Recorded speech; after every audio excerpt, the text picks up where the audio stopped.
Voters in Sand Lake are just 1 week away from deciding on a proposal to eliminate the village government.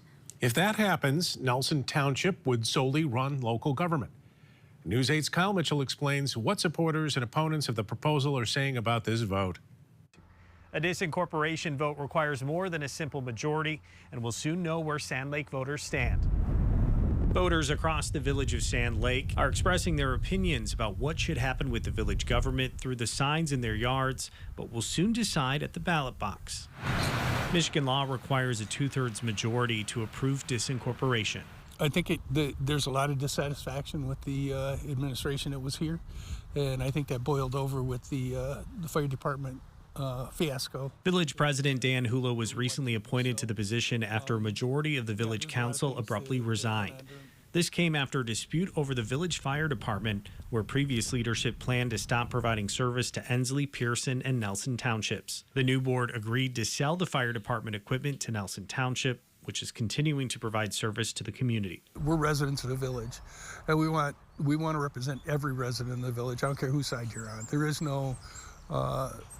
is no us versus them anymore. We're trying to get rid of that. He does not support disincorporation and sees value in having the village government with the services the village provides. We're able to concentrate on, some of the other things that we can do in the village.